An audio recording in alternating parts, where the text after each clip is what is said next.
get a win. Anytime you can win in the NFL, it's a good thing. It was not easy. I'll give credit to the Giants, and there's a lot of things we can do better as well. So proud of the way the guys found a way. I thought our offense came up with two critical scores there in the second half, which we needed, and then defensively to come back and basically on two gotta-have-it drives for them back-to-back, shut them down on fourth downs. And so a lot of young guys out there getting valuable time, and that's a great learning experience, opportunity for them. So crowd was phenomenal again at home, which is great. No place like home in Western New York, maybe it's unreal. I know you guys are probably going to want injury updates. I'll tell you what I know on Josh. Josh had scans, all are normal so far on his shoulder, and then Damien, same thing so far. So things are heading in a good direction right now for Damien as well. So with that, I'll turn it over to you with your questions.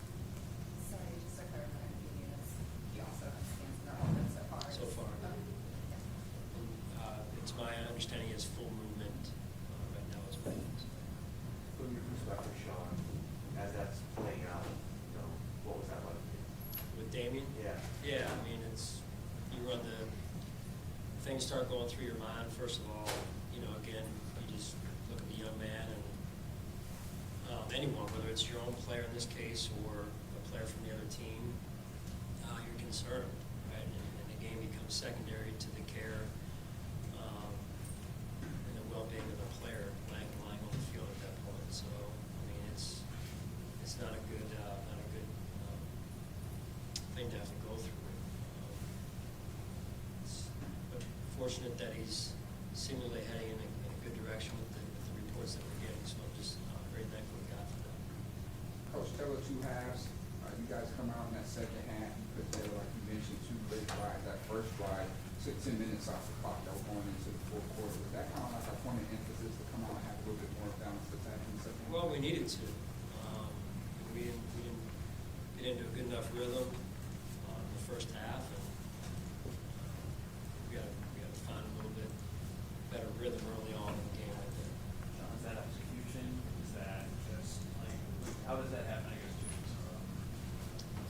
Yeah, well, you're not going to like my answer. It's going to be like I need to go back and look at.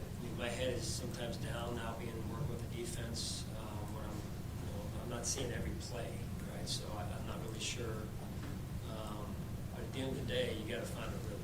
You got to establish a line of scrimmage and get our quarterback in a good rhythm. And it's probably a little bit of everything. Usually, it's never usually just one thing. And so we got to go look at that and look hard at it because it's been a couple of weeks now in a row here that we've gotten off to a slow start. So we're better than that. We got to work on that. How was you impressed about how the way that James Cook and Latavius Murray was able to shoulder the load with Damien Harris on that? Yeah, I mean, I thought James, you could really feel James was running with an attitude. So was Tay. I feel like Tay runs most of the time with an attitude. James in particular, there were a couple of runs in a row there where he had his shoulders lowered and he was running with intent and a purpose, and that's how he's got to run every play. What went into the decision to have Davis most of the snaps in the first 3 quarters and starting the game? Just felt like it was an opportunity for to see what our offense looks like a little bit with Tay starting the game, and then from there the coaches took it from there based on their evaluation of who was the hot hand per se. So, but James is a good back. He's young, and so this is a little bit of a learning opportunity for him as well. You got to come out every game with a purpose and an attitude, and that's what I saw in him tonight.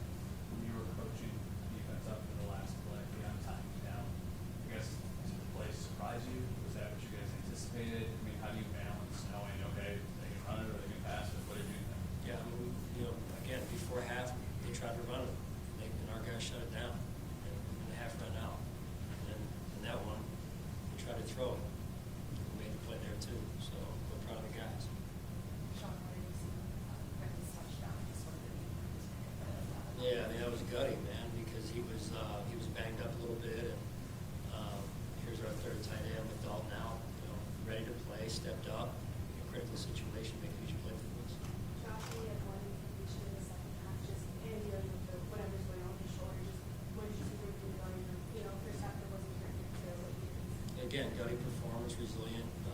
Sometimes you got to find a way. You don't have your A game, and you got to figure it out. And I thought our offense did a little bit of that in the second half, which is good to see. Sean, how much pride in the defense with all the moving pieces, all the new guys in, to be able to win that game and get the stop you need at the end of the ball game? Yeah, I mean, 9 points, right? How often can you do that in an NFL game? And really 2 drives that they had, 2 opportunities to go down and win the game, and our defense stood up. The guys did a phenomenal job. 2 fourth down situations, or in terms of those drives, ended in basically last play situations there, and our guys stood up. And some of those guys are young guys, but we're not there yet. But when you're talking about Kyer, a second-year player, CB, a second-year player, TB, a second-year player, Dorian, a rookie.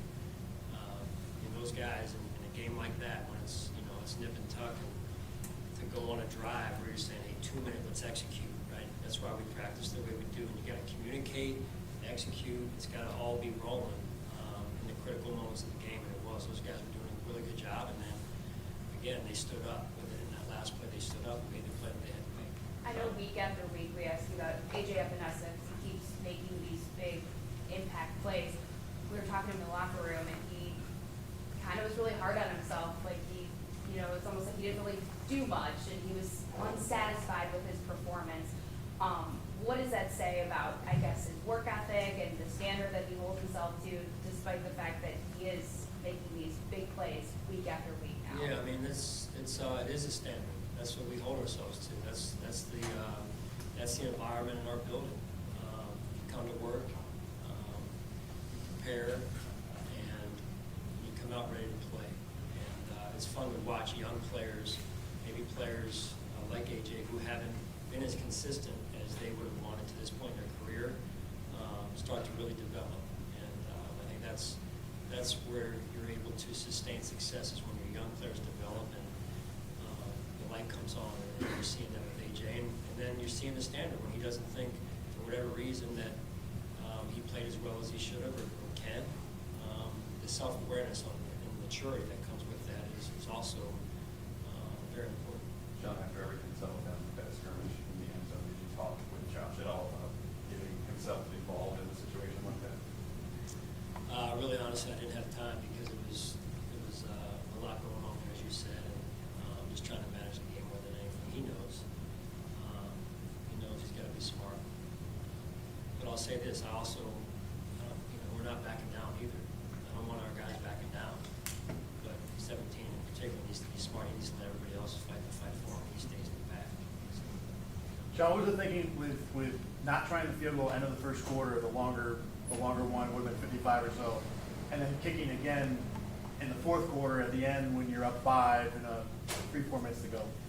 Yeah, I think the first one was going the other direction. We felt like we were out of our range there, just because a little bit of the wind that was going usually goes towards the tunnel.